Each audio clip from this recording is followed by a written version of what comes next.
Joe Tilley's Great Canadian Sports Show is brought to you by Air Patrol North. Visit airpatrolnorth.ca.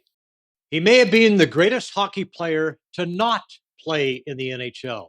Remembering Herb Carnegie with his daughter Bernice. Joe Tilley's Great Canadian Sports Show coming up.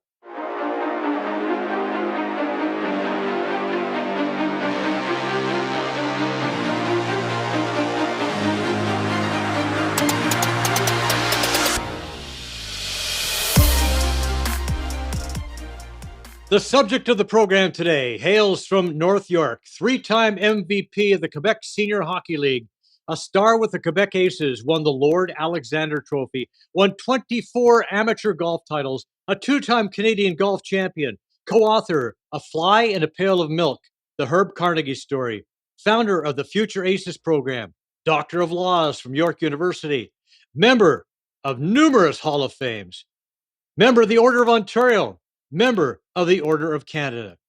And to talk about today's subject, she hails from Toronto. She is a speaker, author, storyteller, co-author A Fly in a Pail of Milk, the Herb Carnegie Story, co-founder of Herbert H. Carnegie Future Aces Foundation, the Queen Elizabeth Diamond Jubilee Medal winner, co-founder of the Carnegie Initiative, the chair of the Harmony Movement. Ladies and gentlemen, welcome to the program, Bernice Carnegie. Bernice, great to have you here. Well, it's amazing to be here.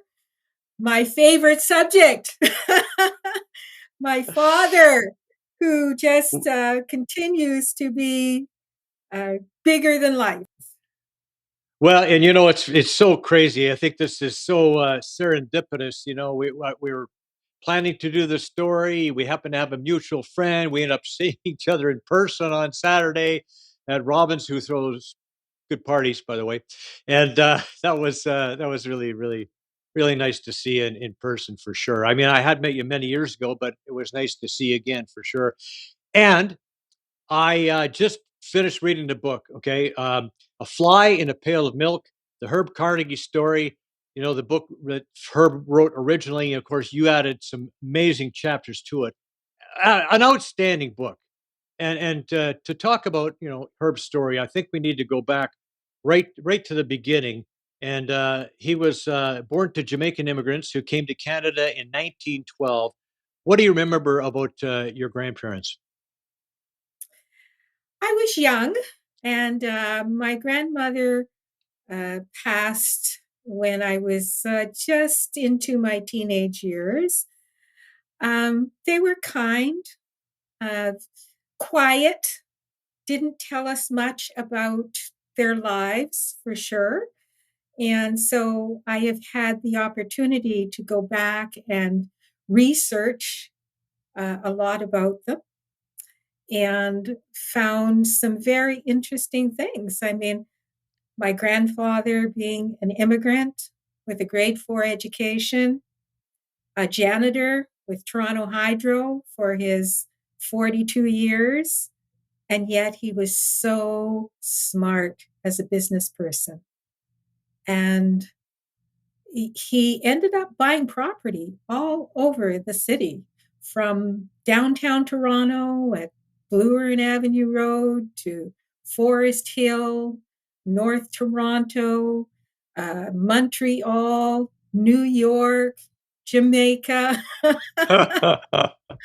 This man was something else. And my father often has said, they didn't feel the depression the way many did, because my grandfather had the foresight to have a hobby farm in North York, had cows, a few cows and chickens and, rabbits, and he had a green thumb, and he definitely kept the family clothed and well looked after.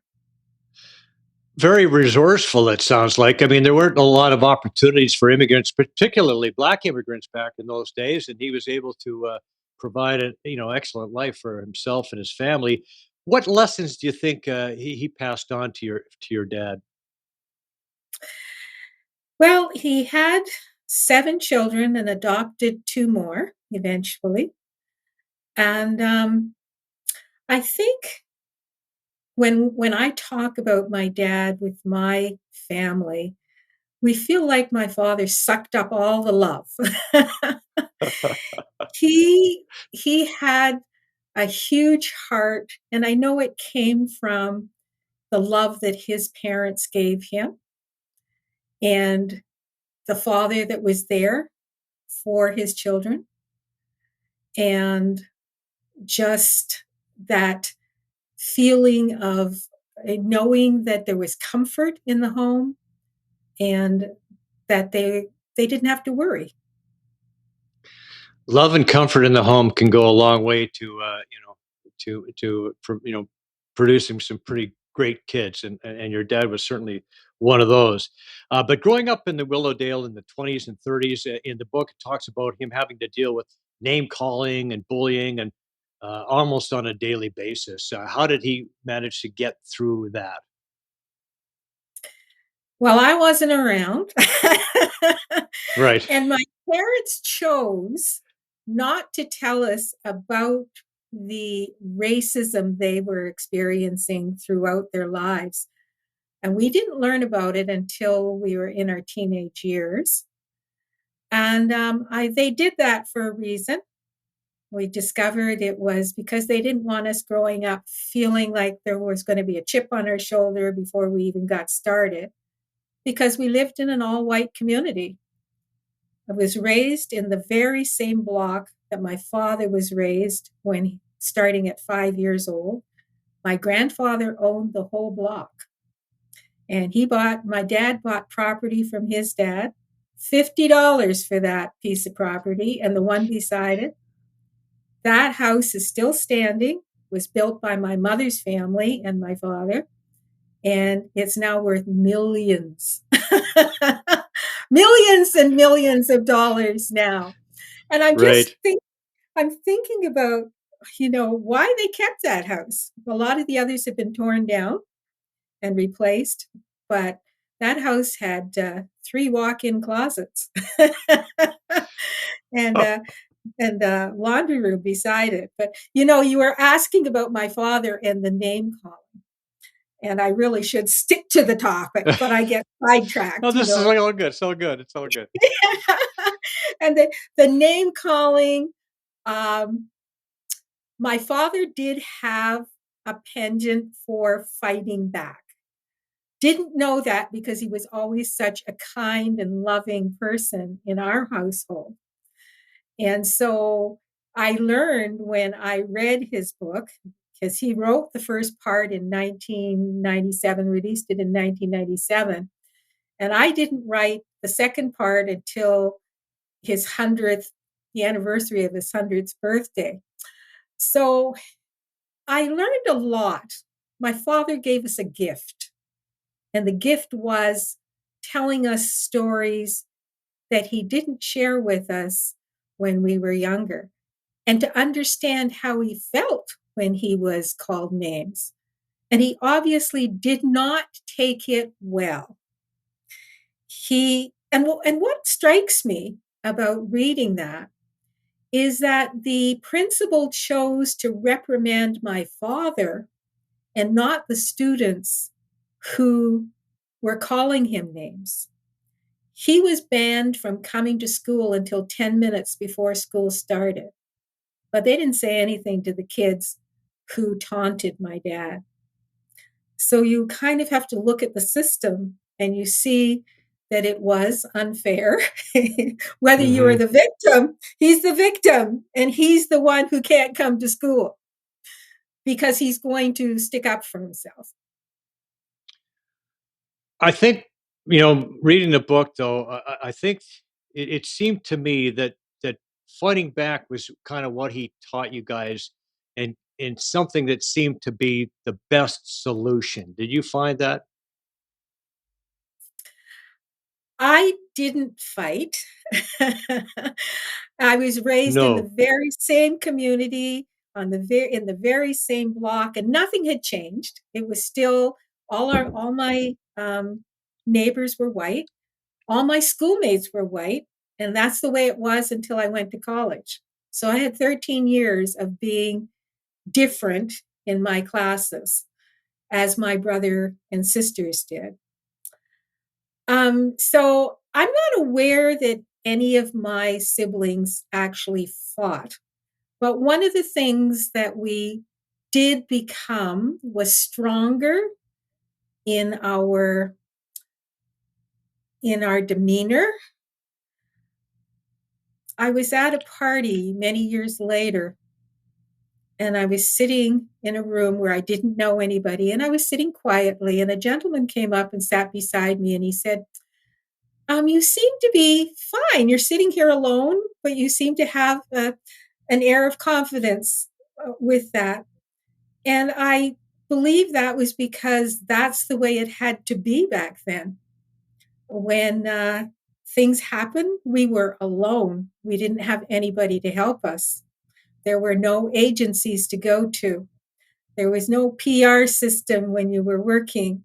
There was, and there were many times I didn't even go to my parents. I took it on my own.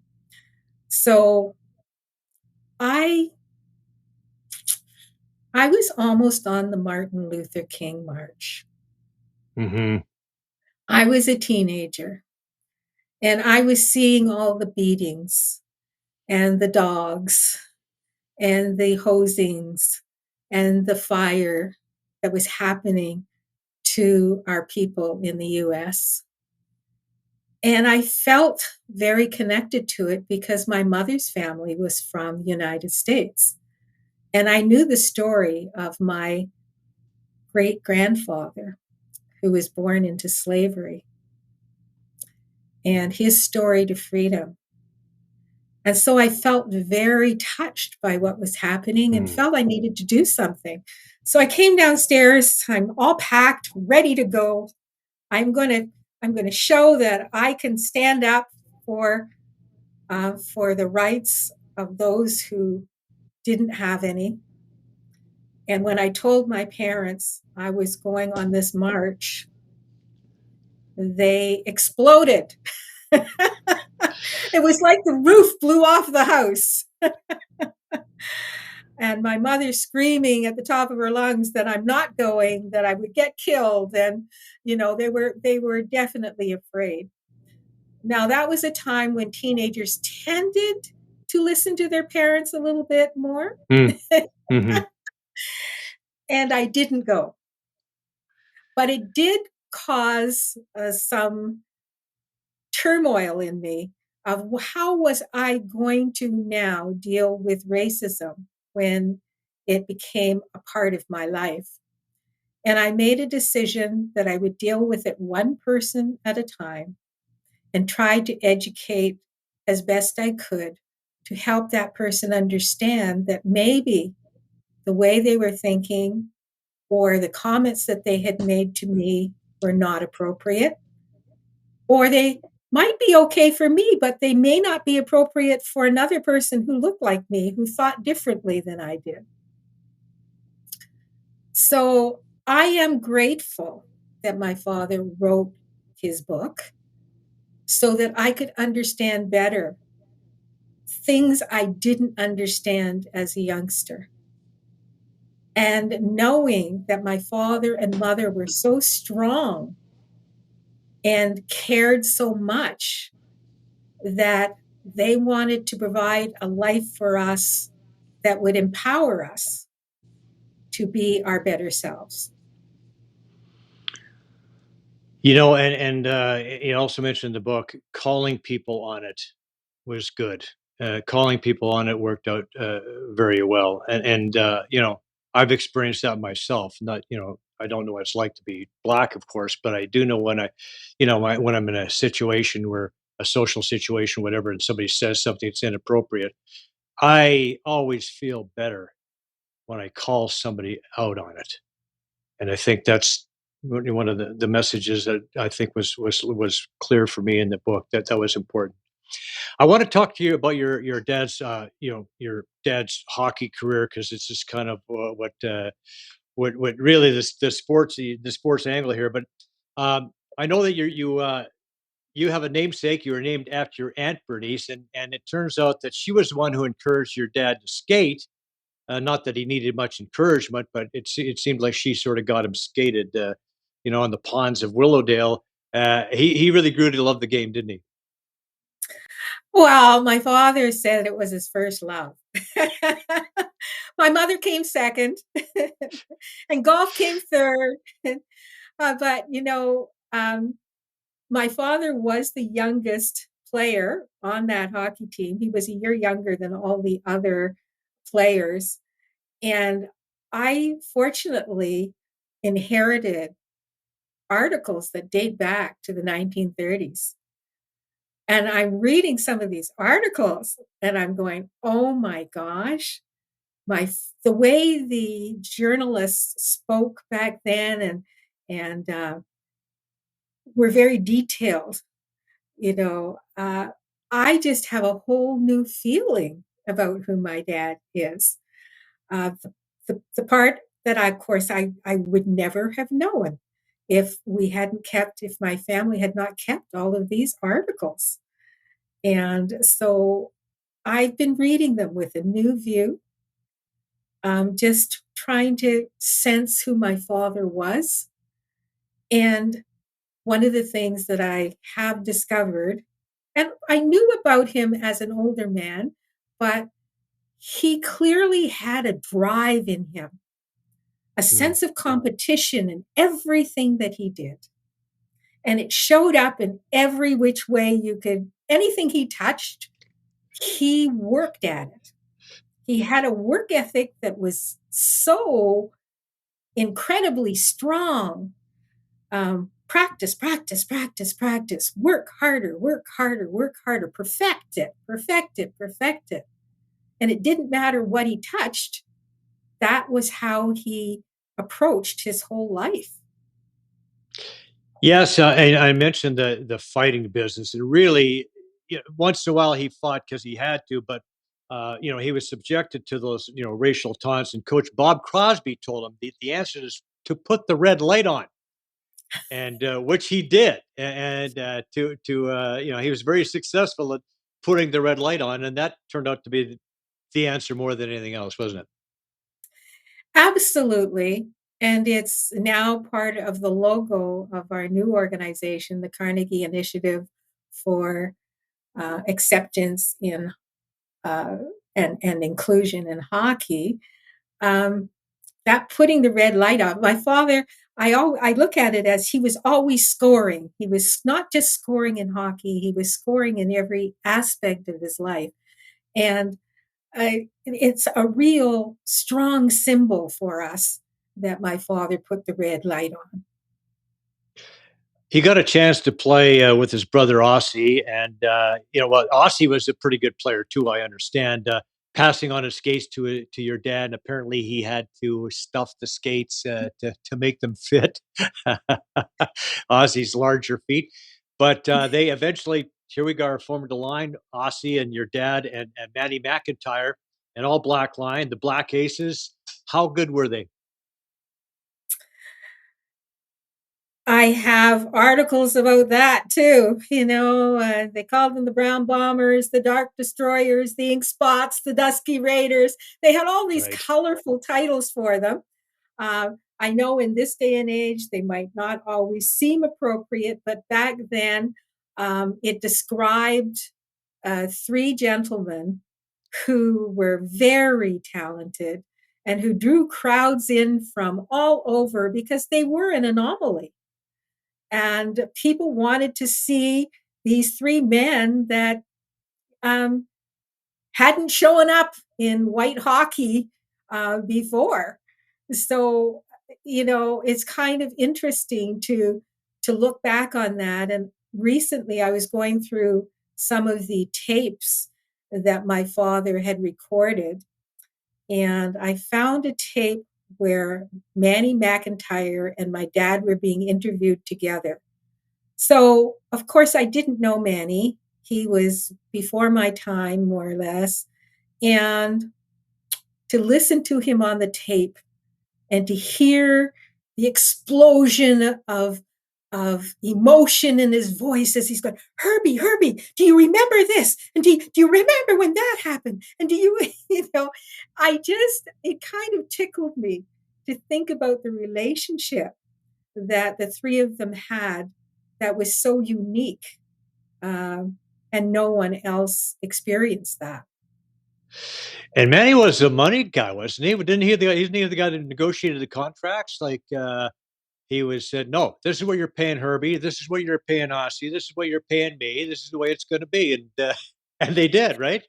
Well, I don't know exactly whether that's how it went down, but what I do know is that Manny was the instigator of getting together. He had seen the articles. There were many articles that had been written about my dad while he was playing. And he saw those articles out in the Maritimes and sent a letter, apparently, to say, I want to come out. And on the tape, it explains that he actually asked for a ticket back because he wasn't sure they were going to keep him, right? Uh, But my dad said that when he and his brother saw Manny on the ice, they went, hot dog. He can skate. yeah, yeah, He's got, yeah. he's got what it takes. So Right. Manny was the more forceful one that managed to get them together for about 4 or 5 years. They didn't have agents back then. And Hmm. so it was incumbent upon them to try to figure that out. So yeah, it it it is a part of history that can never be taken away. They were the first all black line in semi-pro hockey.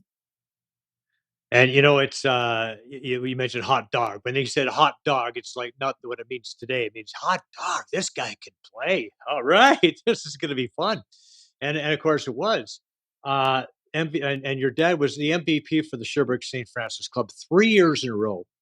1947-48 season, he had 48 goals, 79 assists for 127 points in 56 games. Members of his team got called up for an NHL opportunity, but he didn't. Now, how do you handle that when you've had that kind of a season? How do you handle that? It's sad. I mean, Mhm. what can you say? That's systemic racism at its highest. That you 3 years in a row they tell you you're the best player on the team, and you still don't get called up. Now, a lot of people will say, well, he did get an invitation to the New York Rangers, and he did in 1947 after his first MVP award. But they didn't offer him the NHL. They offered him a trip to the minors and a 40% pay cut. Mhm. He had three children and a home. So how, if you think about yourself in today's terms, would you accept a job for 40% less? I could don't you know a lot could of you people who would, no.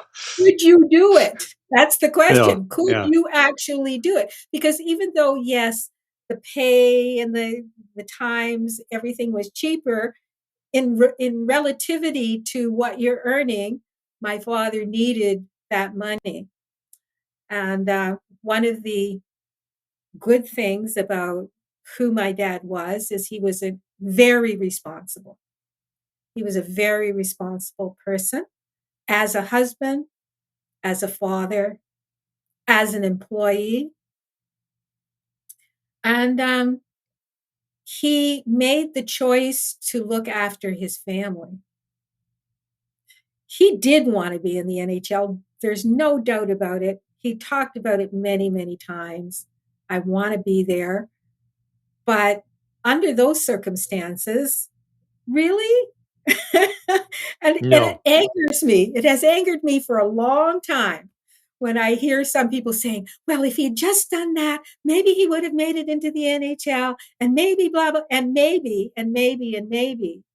but he was dealing with the reality of life, and it Right. hurt. And so that's the thing. And reading the book, I really clearly understood it. He wasn't being offered a job with the New York Rangers.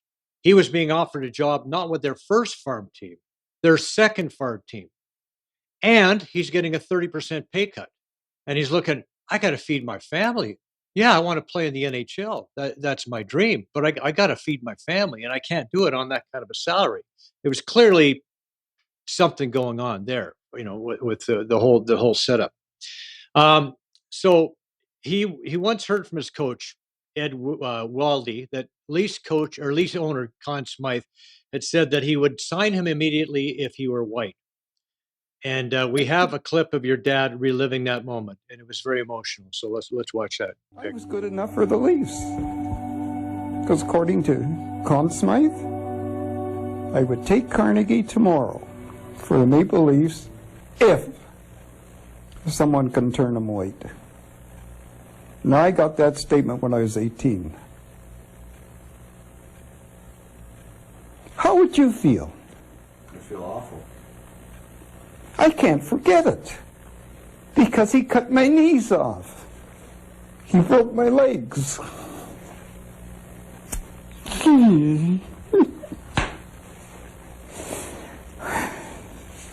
It's horrible. So I don't want people to go through that. I love the game. And I feel cheated. I didn't get the chance to prove myself wrong. I just had a door closed where I couldn't participate. Yeah, an interview that Elliot Friedman did a few years back when, I think it's around 2008.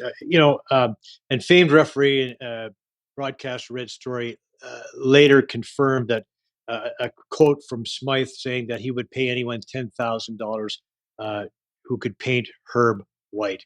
And it tells you where, where hockey was at in those days. I mean, this is around the time that Jackie Robinson is coming into baseball and getting his opportunity. And for whatever reason, he's not getting that opportunity in hockey. And he's a guy. He's a typical Canadian kid. Wants to play in the NHL. He wants Foster Hewitt to say his name on the broadcast. That's all he wants, and he never gets that opportunity. It was just heartbreaking for him. What's interesting about that is that every year my father was interviewed for one reason or another, and hockey always came up, even if they were talking about his school programs, or they were talking about his golf, or they were talking about his business life. And each year it got harder. So my father had all those years to internalize what had happened. And, when he was a young man, he was 36 when he ended his career. And so, he had a focus of, I'm hurt. I loved the sport. It did good for me most of the time. It helped me pay off my house because my parents' home was paid off by the time he finished his hockey career. And, but there was this hole in his heart. Because how do you replace the fact that you're never going to get to compete with the best? And when you're asked about it every year in an interview. So at the time, he was about 88 years old. He had been blind for a number of years at that time. And all he could do was listen to people, listen to radio, and internalize this feeling of hurt. So, my heart kind of goes out for my father in knowing that when you're wronged, sometimes you do go on with your life, but it sticks with you. Mm-hmm. Yeah, another situation he had to deal with is losing the scoring title in the Quebec League to somebody who was in a hospital bed and somehow lying in a hospital bed and collecting points so that he would take the title over your dad. And that was just insane. Like what and he, your dad wasn't the only aware of that. There were other people aware of that and acknowledged it as to your father and but nobody did anything about it. And watching that happen, and that's another thing that your dad has to deal with that too, and that's part of that emotion, I'm sure. Well, I think for me, that's even worse than thinking about the remark that Conn Smythe has made or had made. Conn Smythe was actually admitting that my father was good enough. That's what he really did when he said that. You're good enough, but times are not um, appropriate for me to try to change things, and none of the managers had the courage to do it. So, but this lying in the hospital bed and my father missing out by 2 points because Demers was actually receiving points while he assist points while he was in the hospital. How I wonder now, how does that man or how did that man really feel knowing that he won dishonestly? Mm-hmm.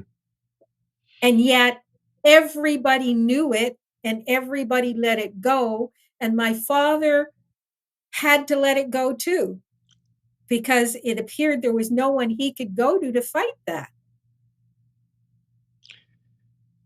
Yeah, there was, and that's again, you saw the emotion, and that's all part of it. Like the stuff that he had to go through is unconscionable, right? Um, you know, yeah, yeah, I think your dad used a lot of this racism, and a driving force behind his desire to see that qualified people weren't denied access, and he spent a good portion of his life, making sure that that was not the case. Um, I also want to talk about his relationship with Jean Beliveau. Jean wrote the foreword to the book, and he played with Jean, and what he referred to Herb as the best player he ever played with, and he never got that opportunity. So tell us about his relationship with Jean Beliveau.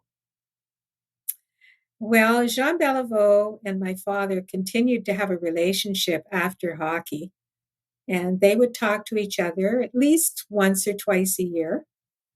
It was very special for them both. And Jean Beliveau said my father was his mentor. So my dad was 10 years older than Jean Beliveau. Mm. And he tells a story which is very interesting. When Jean Beliveau came and joined the Quebec Aces, at first he wasn't performing. And my father went to the coach and said, "Okay, so what's up?" And the coach told him that Jean Beliveau didn't want to show up any of the older players. And my father's response was, "Tell him to get the lead out. We can look after ourselves. You just do what you're supposed to do." So you had two gentlemen with very high ideals that always were thinking about other people and their contributions. And but my father wanted to compete for who he was, not because anybody gave him anything. Just open the door for me. Let me in and let me prove that I can do it. And that's part of that comment that said I didn't even have a chance to fail because you didn't give me a chance to succeed. You know, Vic, I'm going to throw you for a little bit of a loop here, our producer Vic. I know that you know we interviewed Donovan Bailey on the show, and a while back, well, probably a couple of years ago now. But um, Donovan was, he talked about the type of racism that it still happens in Canada, and he wanted to address this desire to have equality and in sports and in the corporate world, which was what your father wanted to do, is make sure that everybody gets a shot. So, if Vic, if you can find that clip of Donovan, let's listen to what he had to say. And my sport, that's what it's about. You have an opportunity to work. You have an opportunity to put your wares out there, and you have an opportunity to compete against the very best on the planet. And that's really all I'm saying about the corporate Olympians that are out there, or anyone else for that matter, whether it's academics, availability of scholarships. That's why we do so much work with children and leadership and mentorship. And so that's all of these things are so important for me, because I want to make sure that there is an opportunity if you work hard. First of all, don't complain if you haven't worked. Don't complain if you're not qualified. But if you've done all those things and you're excluded because of who you love and what you are and what your color is, then I've got a problem with that. Yeah. So I thought, he talks about polite racism, and he talks about racism with a smile. And he said that's kind of what he sort of had gotten used to, in Canada, and still today. And so, what do you think that Donovan is on point? Absolutely. And I talk about that in my part of the book. I call one of my chapters Polite Racism.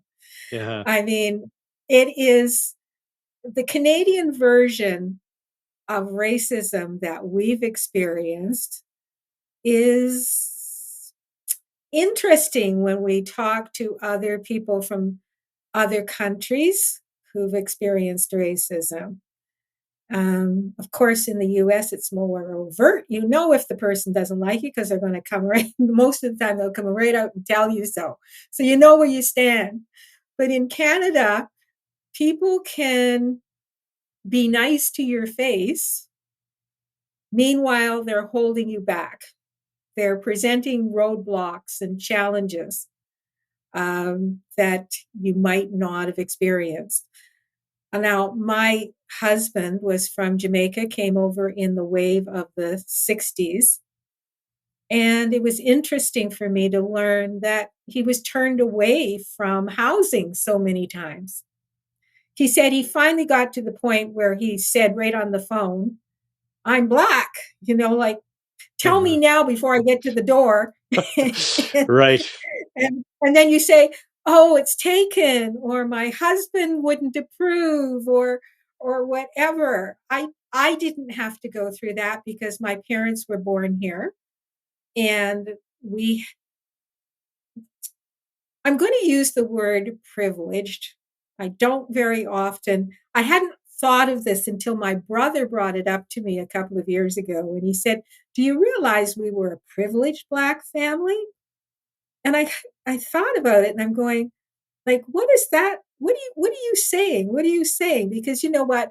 When you're a child, you just know, well, I got a mom and a dad and a house and a bed and food and a school to go to and friends to play with and all of that. And you just take it for granted.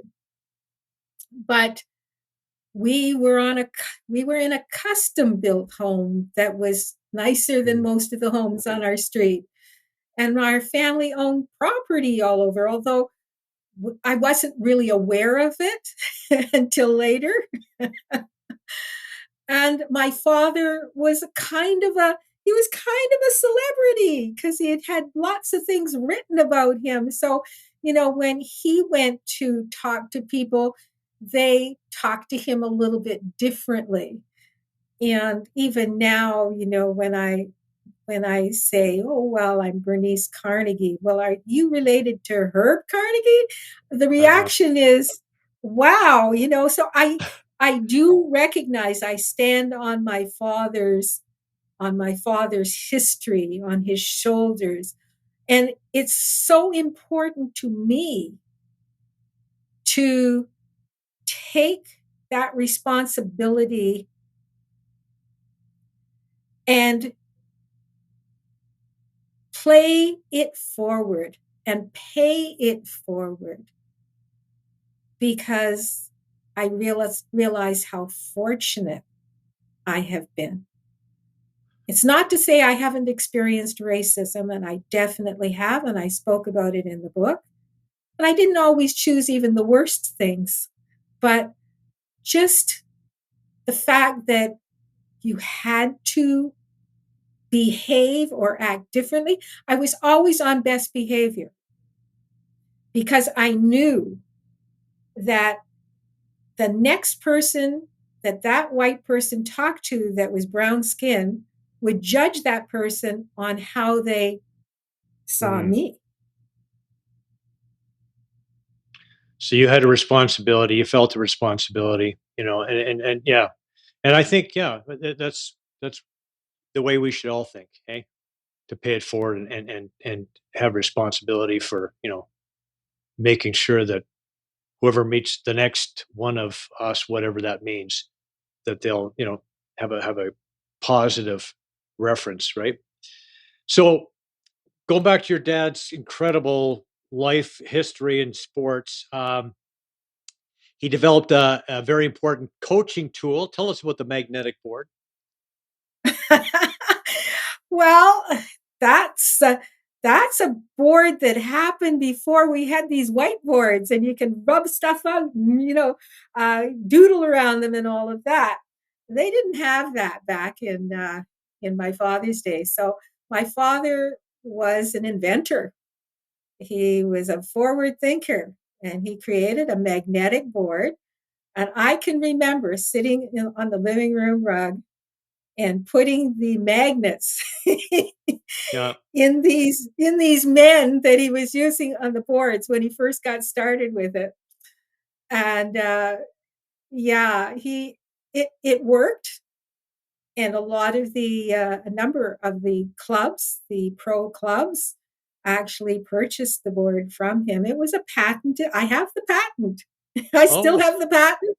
Oh, yeah, I've kept all of that. I've kept all of that information. All these treasures were handed down to me, and I have not let them go. So I have the patent for that still in my possession. and coaches still use a variation of that today, and it's pretty cool. So Yep. now returning to golf, because that was his, I guess his, you said his third love. It was hockey, then your mom, and then golf. So golf is his third love. Always a great player since his junior days. Uh, what do you think drew him to that sport? Because he did it very well. He played golf very well. 24 championships, including a pair of national titles. Obviously, heck of an athlete all around.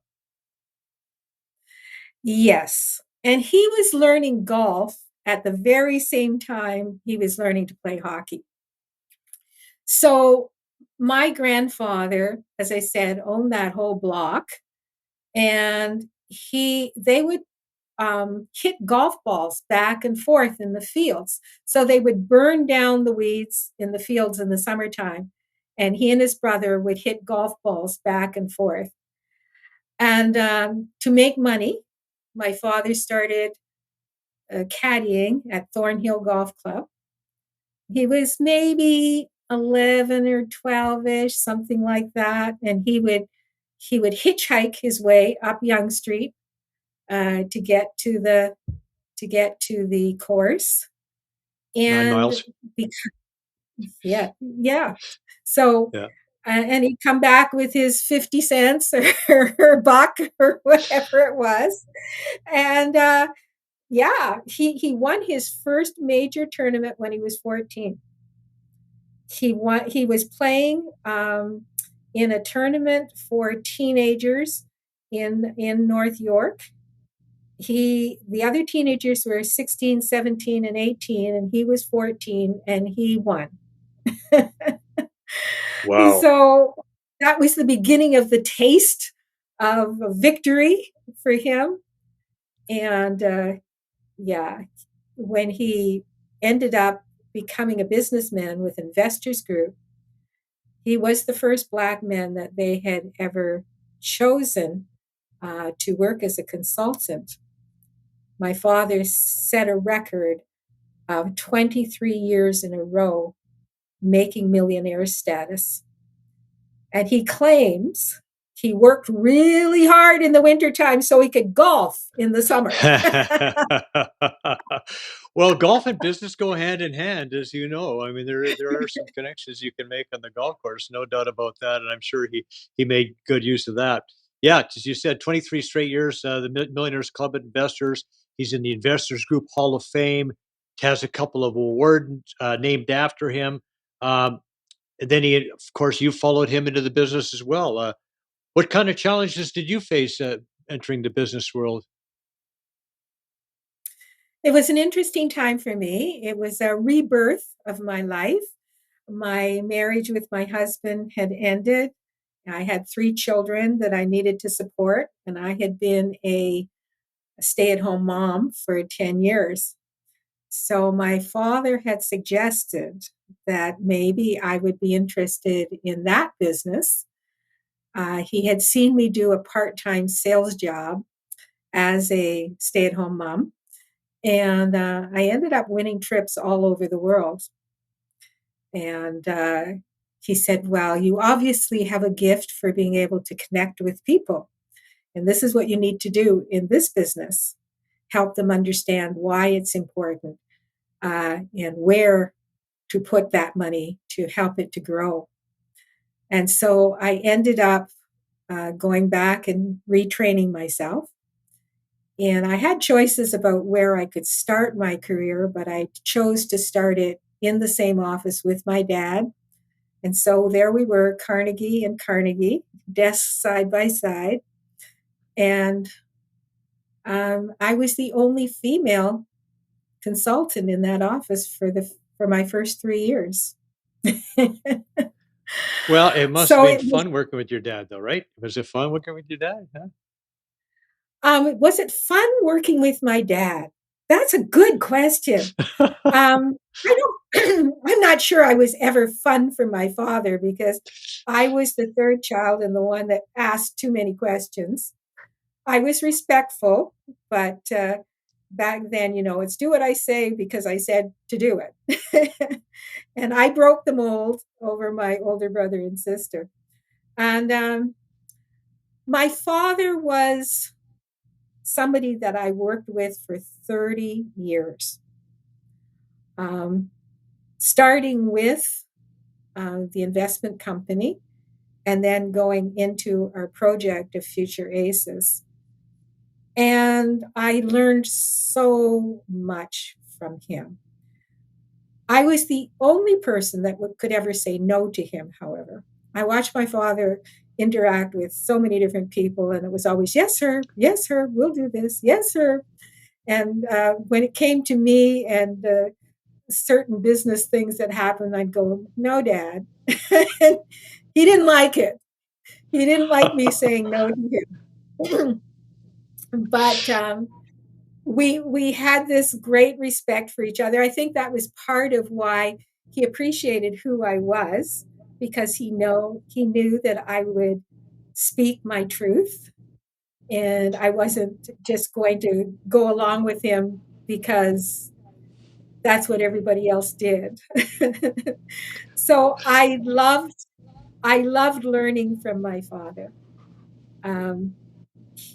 There was so much to learn from him in every aspect of my life that it turned out to be truly an experience that I'm always going to value.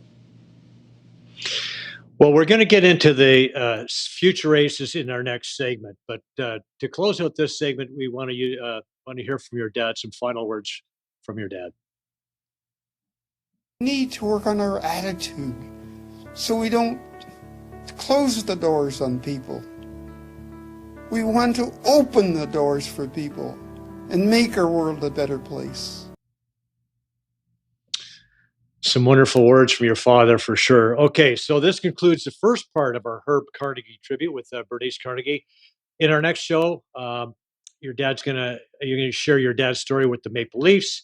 We're gonna hear from some Hall of Famers, including your father, and because as he finally makes it to the hockey fame, and we'll have more sports when we come back.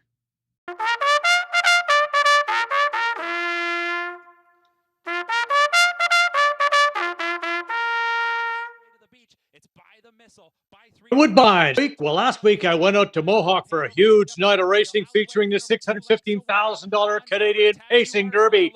I took the number 6 horse, By the Missile, who went off as a solid favorite, driven by Yannick Gingras, had the lead heading for home, but Tattoo Artist would make a late charge with Louis-Philippe Bois in the buggy.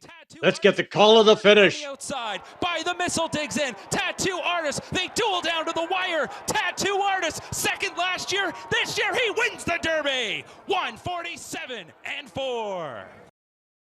Yes, Tattoo Artist, who finished second to the great Bulldog Hanover last year, gets it done this time around, upping his career earnings to $2.8 million. Wow, wins his first Canadian Pacing Derby title. Trainer Ian Moore gets his second. I wouldn't say that I was 100% confident, but I like my chance as much as the one of Yannick and even James horses and Aliwag. They're all great horses, and you don't see them winning every week all year long. You know, some of them's going to get the win once in a while, and some other ones come back the next week. So, like I said, it was almost a toss among a bunch of horses there. Scientists will tell you the horses aren't too smart, maybe, but I disagree with that because I've been around horses for quite a while, and some horses are very smart, and a lot of the good horses are smart, and they know the people that are with them and the people that look after them. And Chris Ryder's done a fantastic job with them as well in the U.S. He's done very well down there, obviously, to make the amount of money that he's made. And this is another big win for him, and what will probably be his final year of racing, and hopefully he'll go stand stud somewhere, and maybe we'll have some of his babies to train some year. Great horse he was. The other big race, a Maple Leaf Trot. Academic had the lead the entire trip, but as they hit the stretch, Araja won. Favorite made an impressive move. It was a record effort. Here's the call of that race. This is Logan Park. It's Academic. Venerate. Al-Raja won. Al-Raja one's coming on the outside, but it's Academic still has the lead. It's Academic. Al-Raja one on the outside. Al-Raja won. 2 words for you. He's back. Al-Raja one wins the Maple Leaf Trot. Second, it's Academic. Third goes to Rattle My Cage. 150-2. Track Stakes Canadian record. Yes, a record performance. Dexter Dunn drove Al-Raja one and wasted a year. Aki Swanstad, the winning trainer. A track record time, 150-2. It's Academic was second. Dunn was impressed. You know, I fell in love with him last year when I drove him, sat behind him, and he did amazing things. And obviously, you know, injury played its part with him. But you know, training effort, a year off, come back in a Maple Leaf Trot and win like that, and I think seriously his track record and the way he did it too, he's just, you know, Aki and Sarah and the horse deserve all the credit because it was amazing effort. This week, I'm looking at Thursday night's opening race at Woodbine. The number 1 horse, Ferret, has been in the money 4 times in 4 races this year. Omar Moreno rides. I also like the 2 and 6 in the exacta and triactor. Go to woodbine.com for all racing info. You can get the latest from Woodbine Thoroughbred and Woodbine Standbred on Instagram and X. And go to hpibet.com, course.bets.com, and bet365 for your wagering options. Discover the finest patio experience in Toronto at the Stella Artois Terrace. Situated on the 3rd floor of Woodbine Racetrack, delight in mouth-watering shared appetizer and raise a toast to the evening. Relish expertly prepared main courses that will tantalize your taste buds. Capture the beauty of sunsets. Indulge in delectable desserts. Secure your reservation today and immerse yourself in the excitement of the races. Enjoy an unparalleled view of the thrilling finish line. Well, it's a special place, and the food is great, the atmosphere, it's really a nice experience. Experience the enchantment of Stella Artois Terrace. Open 4 days a week. Undoubtedly the city's premier patio destination.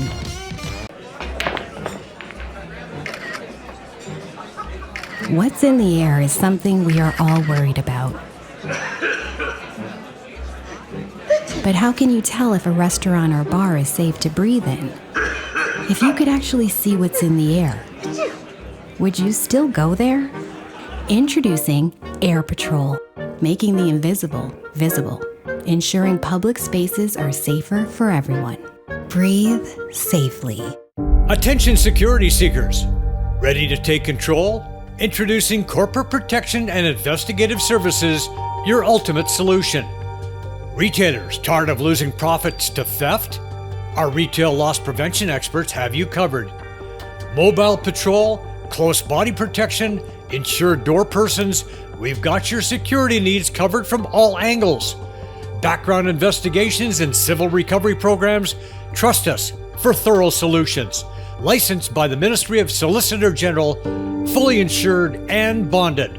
Visit www.corporateprotection.ca or call 1-800-827-1692 for top-notch security and private investigation services. Addiction Rehab Toronto, Toronto's #1 alcohol and drug treatment center, saving lives, reuniting families. The only treatment center in the province to offer medical detox, treatment, sober living, and lifetime aftercare all in one place.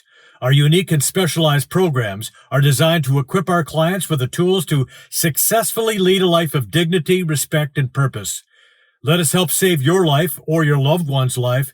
Call today for more information or to facilitate an intervention. 1-855-787-2424 or visit addictionrehabtoronto.ca. Guests on Joe Tilley Sports receive a gift certificate from Classica Imports.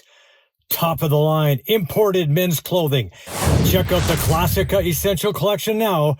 Go to shopclassica.com. And we want to thank all the folks who make this show possible. These are friends, trusted business associates, and all-around great folks. We highly recommend them all. Thank you for your support of Canadian and local sports. A reminder that the show is available on iTunes, Spotify, Breaker, Radio Public, Google Podcasts, Pocket Cast, as well as the Spanglish Network, Zingo TV, and Buzz TV Live. Also, check out the show on YouTube. All of our past great shows are there, some clips and shorts. Like and subscribe. It's absolutely free. You can spend hours there. There's so much fun stuff to see. Thanks once again to Bernice Carnegie for being on the program. Thank you for watching. We'll see you next time.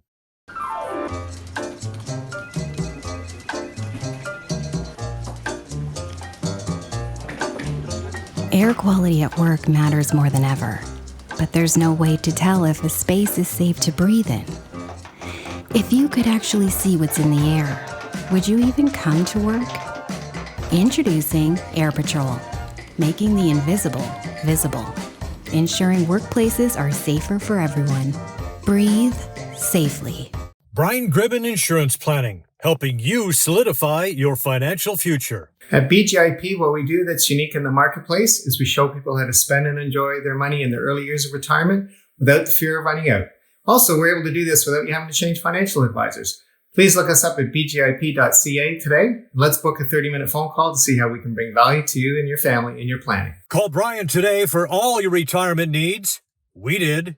905-686-5678. Joe Tilley here. My wife Penny Claire and I recently took an amazing trip to Egypt and Jordan with Trip Oppo. And here are our top 10 must-dos. Number 6, the mighty temple of Abu Simbel was also a highlight. As I stood before the colossal statues of the temple of Abu Simbel, I couldn't help but feel a sense of awe and wonder at the sheer scale and beauty of this ancient monument. I would highly recommend that you book your next trip through Trip Oppo. Call them today. MNP, a leading Canadian national accounting, tax, and business accounting firm. MNP proudly serves and responds to the need of their clients in the private, public, and nonprofit sectors. Through partner-led engagements, MNP provides a collaborative, cost-effective approach to do business and personal strategies to help people and organizations to succeed across the country and around the world. With local offices in Oshawa, Mississauga, Burlington, and more, their team is here to support you. Visit mnp.ca today to learn more. Rooted in 60 years of tradition, Sleepy Hollow is a private golf club with a friendly community of members just minutes from Toronto. With mature trees and rolling fairways, Sleepy Hollow provides a challenging and enjoyable experience for passionate golfers. Enjoy great golf, amazing dining, and a picturesque patio second to none. Visit sleepyhollowcountryclub.com. Do you want to buy or sell a home? Could 31 years of real estate experience help you? Why not speak to an amazing team that loves to overpromise and overdeliver? Aldo has a tremendous team of experts on staff. They are committed to making your next real estate transaction smooth and comfortable. Call 416-GET-ALDO or visit getaldo.com.